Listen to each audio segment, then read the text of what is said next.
Hey y'all, it's Amanda and this is my Texas Zone 8 garden. And before we dive in, be sure to like this video, subscribe to the channel, and share this on one of your social media platforms. Okay, we've had rain almost all day. It's still sprinkling out here right now. So it's dumping some of the excess water out of my seedlings.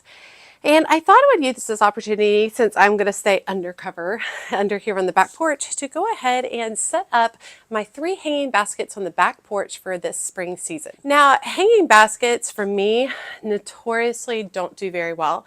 Mainly for one main reason, and that's me. I'm the problem. It's me. I'm the problem.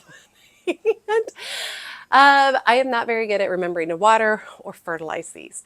So I'm taking a new approach this year of where if I forget to fertilize, it's okay. And I'm going to have them set up to drip irrigation. So I'm feeling pretty good. I'm feeling like I can probably do something really nice. Also, all the plants that are going to be going in my hanging baskets this year, I grew from seed or propagated. So feeling really good about the minimal expense I have to create these, so that if I mess it up, it's okay. But I have 3 different hanging baskets.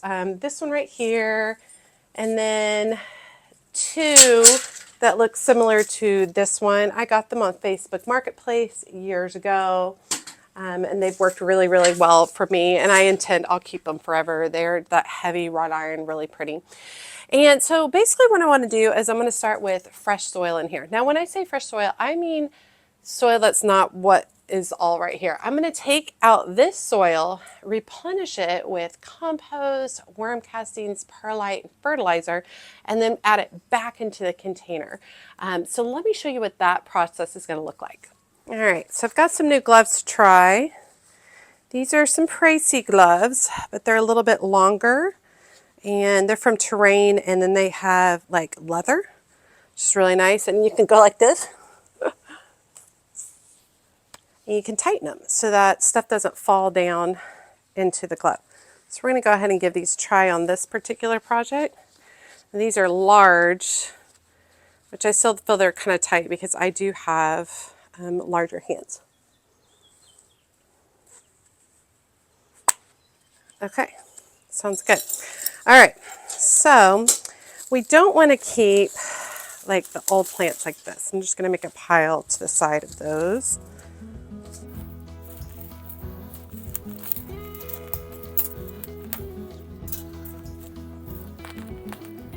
All right, and then I'm going to use my fork to kind of come in here and loosen up what we've got here, and then come over here and break it apart into my bin. And this is bin I use to replenish potting soil.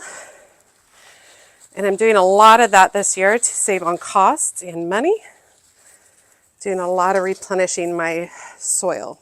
So these big chunks, so we want to make sure that we're breaking up. This is why I think having the gloves is extremely helpful.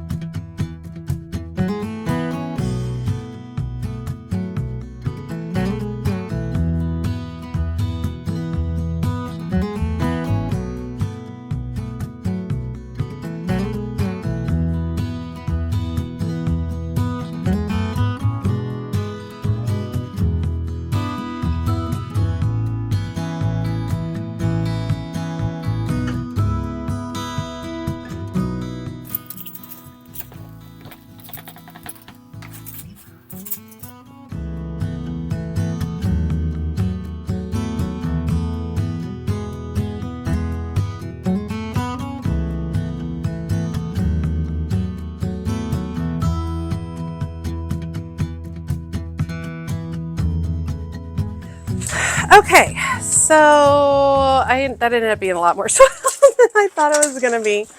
And this table is not great for all these hooks that keep getting caught in it. Let me see what I can do about that.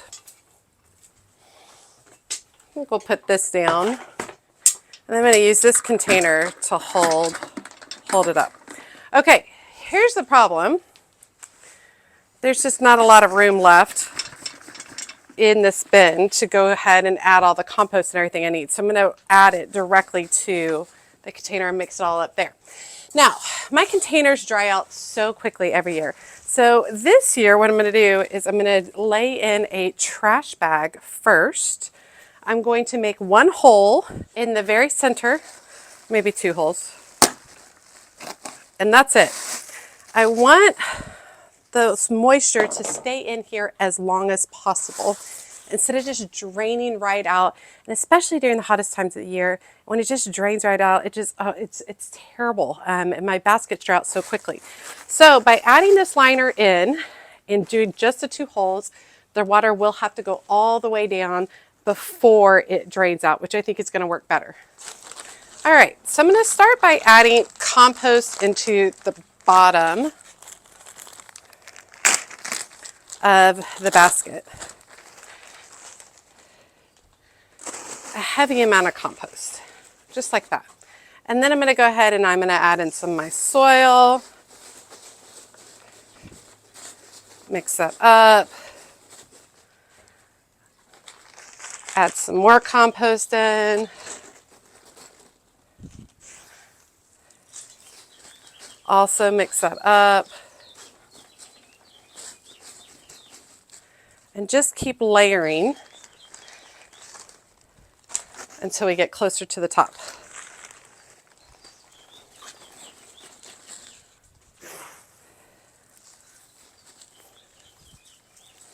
Can use my fork.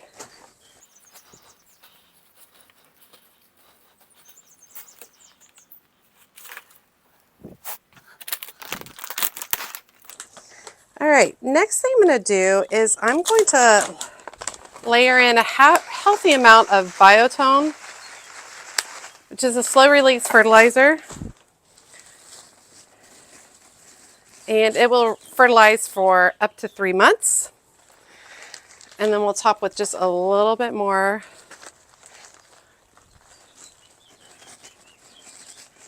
of the compost. Now, I usually wait till the end, but this time I'm going to go ahead and I'm going to cut off my black liner now so that after I plant the plants, I don't have to disturb them. So I'm just coming along with a pair of scissors. I'm trimming back the trash bag.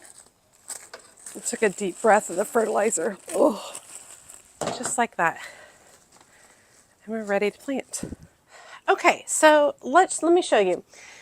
So from seed, the very center thing I'm going to put in the middle is going to be a tickled pink petunia that I grew from seed, and these are known for massive trailing. Now, this guy is super extended right now, so this is going to be sad, but I'm going to cut him all the way to there and make him branch out, which I think will be better, and we'll get longer trails. It had another one that broke off in some of our wind recently.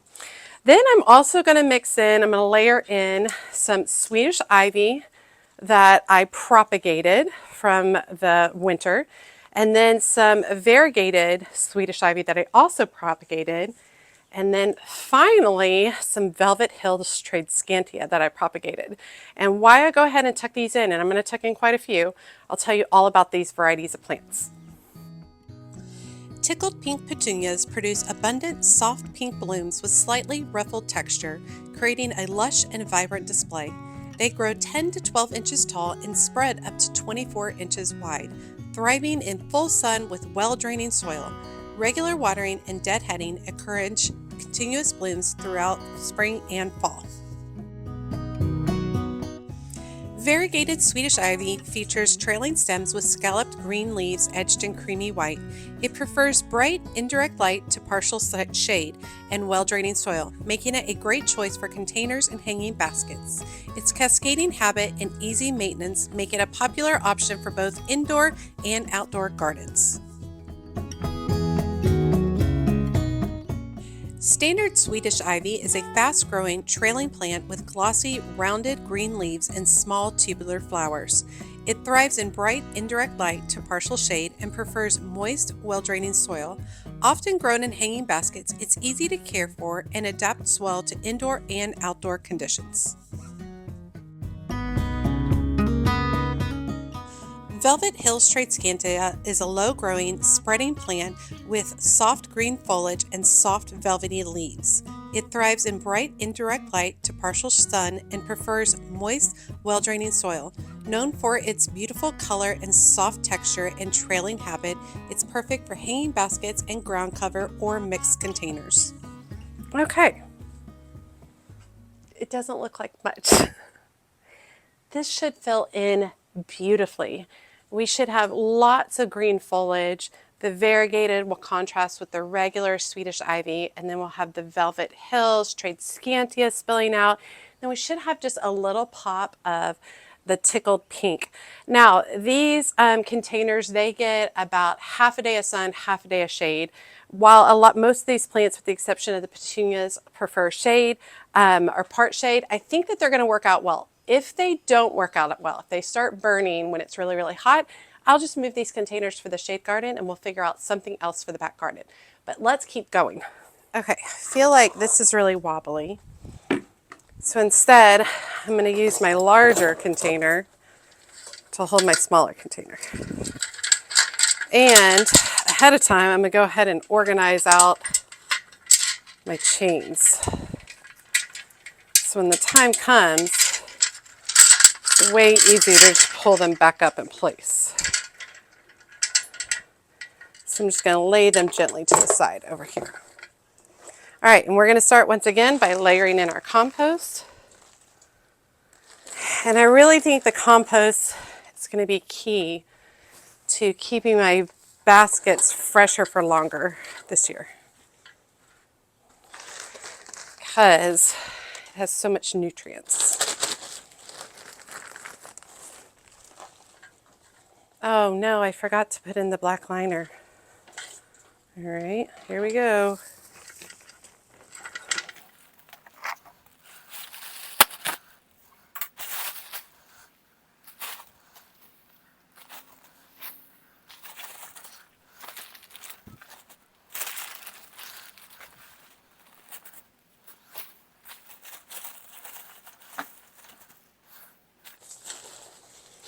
All right, and then once again, topping with lots of biotone.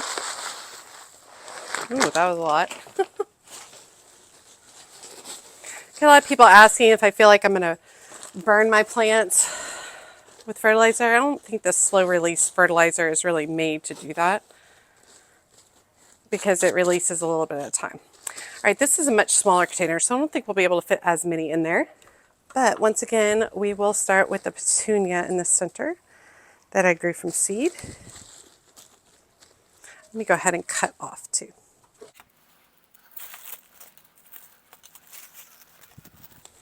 And eventually these plants will grow up and around so you don't even see this trash bag anymore. Put in the Velvet Hills, Swedish ivy, or the variegated Swedish ivy, and then one regular Swedish ivy. This one has some broken pieces.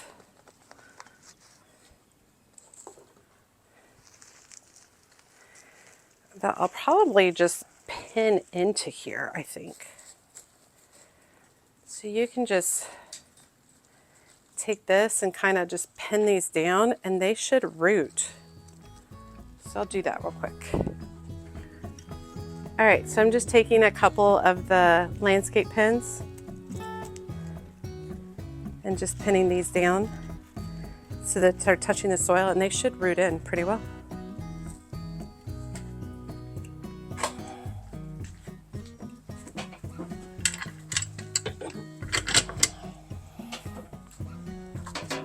Okay, and the last one is the biggest one, and I always have trouble. I can never get it to hang right or even. So just kind of is what it is at this point. I swear this one just doesn't like to hang up any particular way. Always hangs unevenly. Let's go ahead and get our liner, trash bag in. And this one will have a lot more plants because it's just a lot bigger. I also think that these need more shade, but I would consider moving them under the willow tree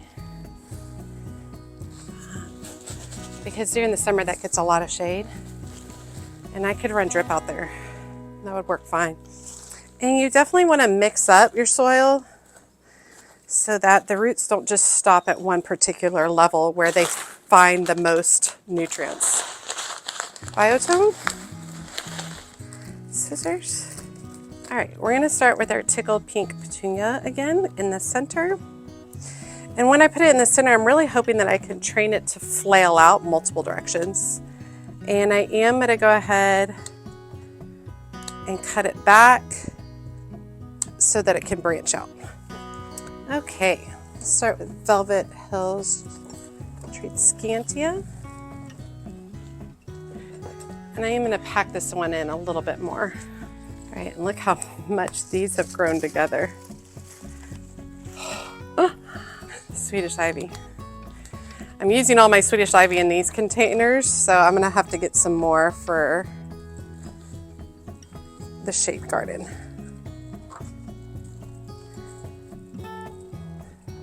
All right, and then I'm gonna come across once again with this Swedish ivy pieces and just pin those down so that they're touching the soil. And that will help them make contact.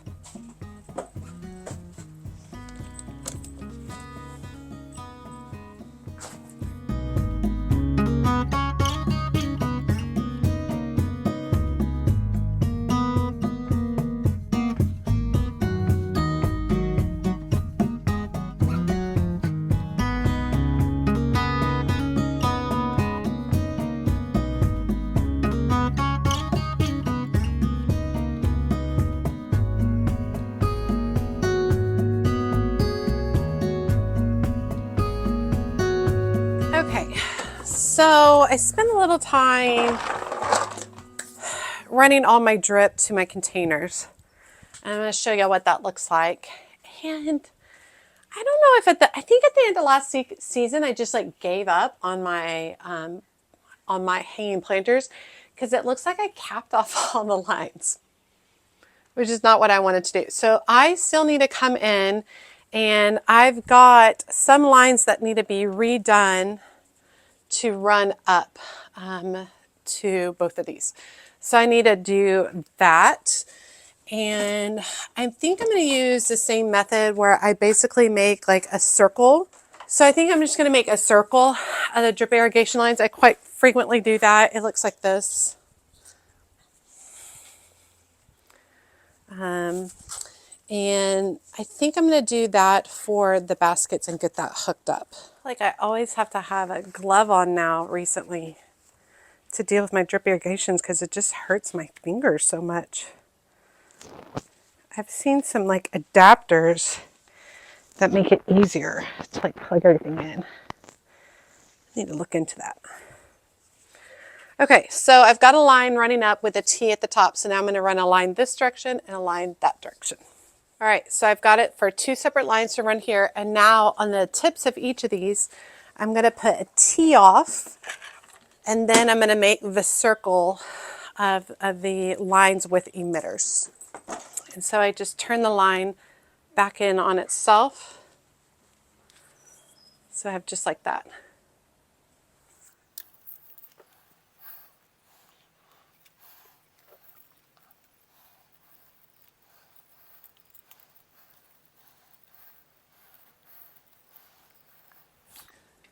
All right, and then I'm just going to use a few landscape pins to pin this in place.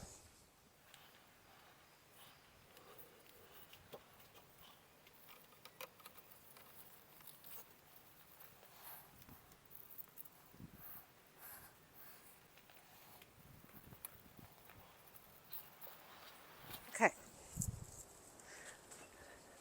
This is totally not attractive. Maybe someday I'll figure out a better situation, but I do know that this will work for what I have. So let me go ahead and turn on my drip irrigation to confirm that I'm getting drip all the way through. All right, so we have drip coming out. See right there. And we have drip coming out there too. Perfect. All right, and I really like how they turned out. I think they look fine right now, but I think as they fill in, they're gonna be stunning. One on this side.